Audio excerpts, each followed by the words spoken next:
Good morning to all. Ninth class, lesson number 12th. अमरकोशः द्वादशः पाठः. lesson number 12. अमरकोशः. यह जो अमरकोश है, कोश कोश शब्द का अर्थ होता है डिक्शनरी. सबसे पहले समझ लीजिए, कोश शब्द का अर्थ होता है डिक्शनरी. तो कौन सा कोश है ये? अमर कोश है, यह शब्द कोश है. तो अमर नाम के एक पंडित ने इसे बनाया हुआ है. इसी के कारण इस कोश को अमरकोश इस नाम से ही जाना जाता है. देखिए, संस्कृत भाषा अस्तीव समृद्धा भाषा. यह जो संस्कृत भाषा है तो यह बहुत ही ज़्यादा सुसमृद्ध भाषा है. अभी संस्कृत भाषा को समृद्ध भाषा क्यों कहा जाता है? क्योंकि इस भाषा के जो है ऐसी बहुत सारी चीज़ें हैं कि जो इस भाषा को ज़्यादा से ज़्यादा तंदुरुस्त, ज़्यादा से ज़्यादा अच्छा बनाने का प्रयास करती है. तो इनमें से एक भाग है यह शब्द संग्रह. तो देखते हैं आगे क्या है. एकश शब्दस्य भवन्ति नैके नैके समानार्थक शब्दाः. तो एक भाषा के यहाँ बहुत सारे समानार्थक शब्द इस संस्कृत भाषा में मौजूद हैं. अभी ये हो गया एक भाग. इसके बाद यह अतीव समृद्ध भाषा क्यों है? क्योंकि यह विभक्ति प्रधान भाषा है. उसके बाद और इसे समृद्ध भाषा क्यों कहा जाता है? क्योंकि इसमें जो है हर एक शब्द का रूप जो है वह व्याकरण के अनुसार होता है. इसके बाद इसे और सुसमृद्ध भाषा क्यों है? क्योंकि यह इंडो यूरोपियन भाषा परिवार की मुख्य भाषा है. और इसके बाद इसके ये सुसमृद्ध भाषा क्यों है? तो यहाँ जो है कि भाषा शास्त्रीय हिसाब से देखा जाता है तो इस भाषा से दूसरी भाषाओं की निर्मित हुई है. इसी के कारण इन्हें सब भाषाओं की जननी कहा जाता है. तो ऐसी बहुत सारी चीज़ें हैं कि जो संस्कृत भाषा को समृद्ध बनाते हैं. तो उसमें का एक है कि यह समानार्थक शब्द. और एकस्य शब्दस्य कृते भवन्ति नैके समानार्थक शब्दाः. कि एक शब्द के लिए यहाँ बहुत सारे समानार्थक शब्द दिए हुए हैं. कहाँ? संस्कृत भाषा में. क्वचित एकस्य शब्दस्य विविधाः अर्थाः अपि भवन्ति. और कुछ कुछ जगह तो ऐसी है कि शब्द एक ही है, लिखने में भी वैसा है, उच्चारण करने में भी उसी तरह का, लेकिन इसके दो अर्थ है. जैसे फॉर एग्जाम्पल देता हूँ मैं आपको. देखिए, अभी समानार्थक शब्द तो बहुत मिलेंगे. जैसे कि सूर्य हमने लिया, सन, सूरज. तो सूर्य के लिए भानुः, हिरण्यगर्भः, मरीचः, आदित्यः, रविः, दिनकरः, प्रभाकरः, सवितृ, अर्क, भास्कर. ऐसे कितने तो भी एक समानार्थक शब्द है एक ही सूर्य के. अभी तक ये जो शब्द बताए मैंने यह सब सूर्य के ही, सन के ही सिनोनिम्स है पूरे. तो यह है एक भाग. और दूसरा यह जो पॉइंट बोला था कि क्वचित एकस्य शब्दस्य विविधाः अर्थाः अपि अत्र भवन्ति. और कुछ कुछ जगह तो ऐसे है कि एक शब्द के भी अलग अलग अर्थ होते हैं. अभी ये बताता हूँ कि शब्द लिखने में प्रोनाउंस में उसी तरह का है, लेकिन इसके दो अर्थ होते हैं. जैसे कहा जाएगा कि लवण. लवण शब्द का अर्थ होता है नमक, सॉल्ट. और उसी तरह से लवण शब्द लिखते हैं तो उसका दूसरा अर्थ होता है हॉर्स. तो यह जो शब्द है तो अभी इसका कौन सा अर्थ लेना है, यह आपको वो पूरी सिचुएशन क्या है इस तरह से आपको देखा जाना चाहिए या देखना चाहिए. आपको समझ लो, कोई आदमी खाना खा रहा है और वह बोलता है कि सैंधवम आणय, सैंधव को लाओ. तो सैंधव शब्द का अर्थ होता है कि लवण. लवण यानी कि नमक. लवणम आनय, ऐसा अगर कोई बोलता है तो आपके समझ में आना चाहिए कि इसको नमक चाहिए, अभी खाते समय इसको घोड़े की कोई ज़रूरी नहीं है. तो इस तरह के शब्द एक ही लिखते हैं लेकिन उसके अर्थ अलग अलग है. और यह संस्कृत भाषा में बहुत ज़्यादा है. अध्येतॄणाम सुखबोधाय, अध्येतॄणाम मीन्स अध्ययन करने वाले लोगों के लिए समानार्थक शब्दानां, ये समानार्थक शब्दों की पद्यमयी रचनां कृत्वा, ये पद्यमयी रचना करके यानी कि श्लोकात्मक रचना करके पंडितः अमरसिंहेन अमरकोश ग्रथितः, यह पंडित अमरकोश ने जो है अमरकोश का संग्रह किया। अमरकोश पठनेन कंठस्थीकरणेन, ये देखिए अमरकोश पठनेन, अमरकोश पढ़ने के कारण, कंठस्थीकरणेन, कंठस्थी यानी कि याद करने के कारण शब्द ज्ञानम भवति, शब्दों का ज्ञान आपका बहुत ज़्यादा बढ़ जाता है।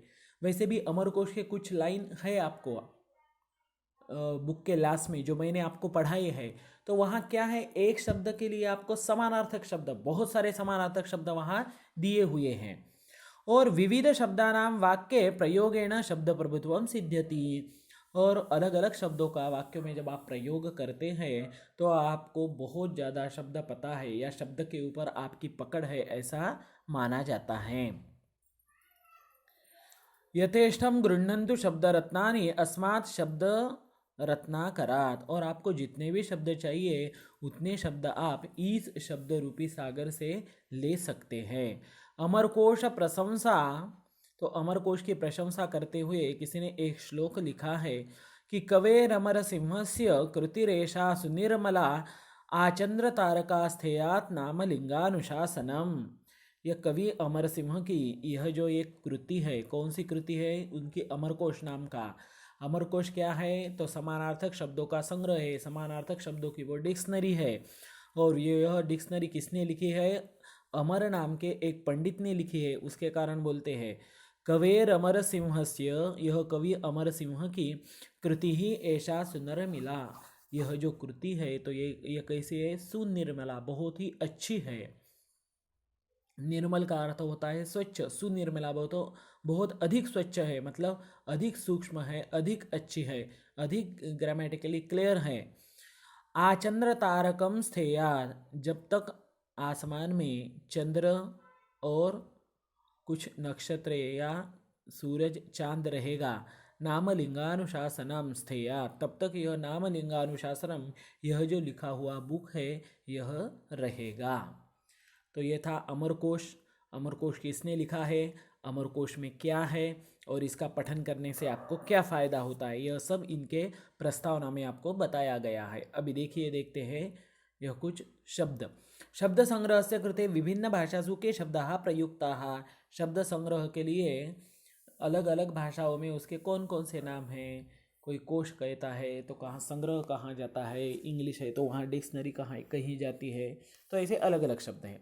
युष्माकम गृहे विद्यालय के शब्दकोशाः सन्ति, आपके घर में या विद्यालय में कौन कौन सी डिक्शनरियाँ है, कौन कौन सी है। मेरे पास मराठी की है, मेरे पास संस्कृत की 2 डिक्शनरी है, उसके बाद मेरे पास एक चौस की डिक्शनरी है, उसके बाद और एक इंग्लिश की ऑक्सफर्ड डिक्शनरी है। तो ऐसी बहुत सारी डिक्शनरियाँ मतलब मेरे पास है। अगर आपके पास में है तो उसके नाम लिख दीजिए, नहीं है तो छोड़ दीजिए उसको। के शब्द संग्रहाः युष्माभिः पठिताः, कौन कौन से डिक्शनरी आपने पढ़ी है, तो जो पढ़ी है उसका नाम लिख दीजिए वहाँ। चलो लेसन की ओर चले जाते हैं। देखिए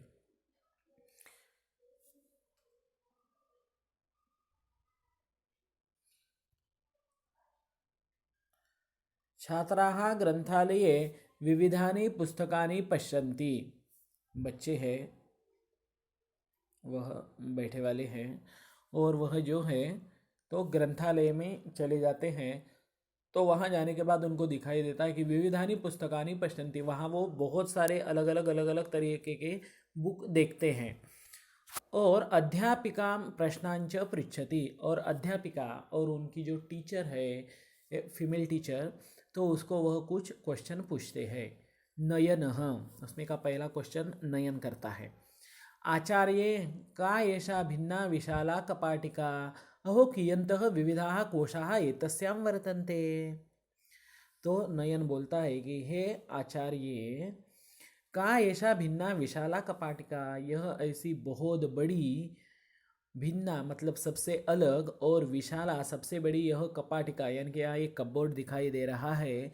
तो अहो कियंतः विविधाः कोशाः एतस्यां वर्तन्ते, कितने अलग अलग तरीके के कोश यहाँ दिखाई देते हैं। ये देखो यहाँ आपको दिया हुआ है, कुछ कोश के नाम है वहाँ। क्या नाम है? तो पहला नाम है अमरकोश।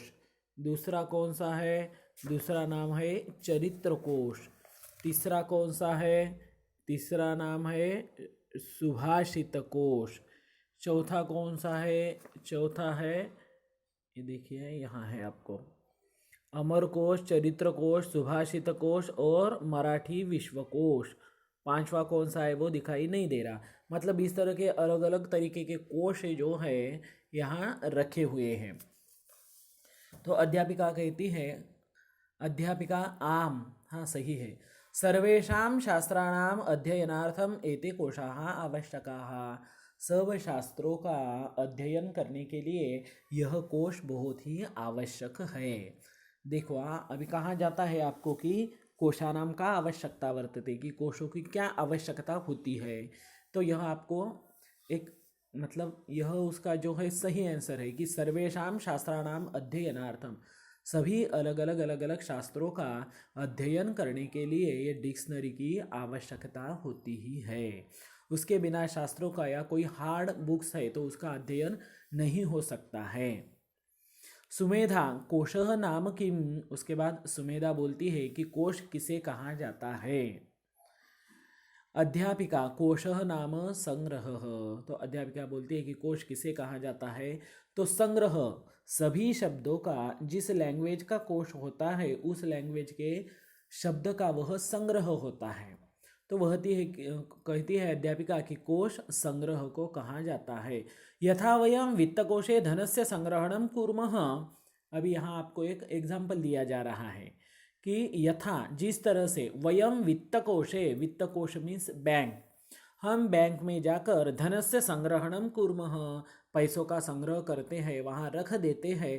तथैव भाषा कोशे, तो उसी तरह से भाषा कोश में शब्दानाम संग्रह भवति, तो शब्दों का संग्रह होता है।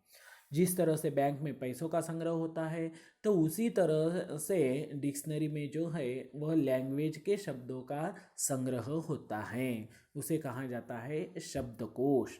अभी अलग अलग लैंग्वेज के अलग अलग कोश होते हैं। अभी आपको ऊपर बताया है कि मराठी का सबसे बढ़िया कोश कौन सा है, तो मराठी विश्वकोश। इंग्लिश का सबसे बढ़िया शब्दकोश कौन सा है, तो ऑक्सफोर्ड डिक्शनरी। संस्कृत का कौन सा है सबसे बढ़िया, तो यह अमरकोश। उसके बाद कौन सा है, यादव कोश। तो ऐसे बहुत सारे कोश है संस्कृत के। श्रेया कह तस्य उपयोग, उसके बाद श्रेया कहती है कि उसका क्या उपयोग है। अभी इसका एक उपयोग तो ऊपर आ गया है और बाकी के उपयोग जो है वो हम देखेंगे नेक्स्ट वीडियो में।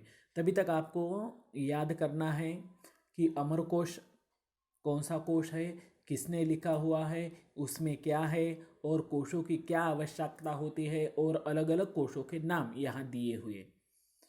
देखिए इसे अच्छी तरह से देखिए, पढ़िए। अगर आपके कुछ डाउट है इसमें तो आप मुझे डायरेक्टली कॉल करके पूछें। थैंक्स, धन्यवाद। क्या है?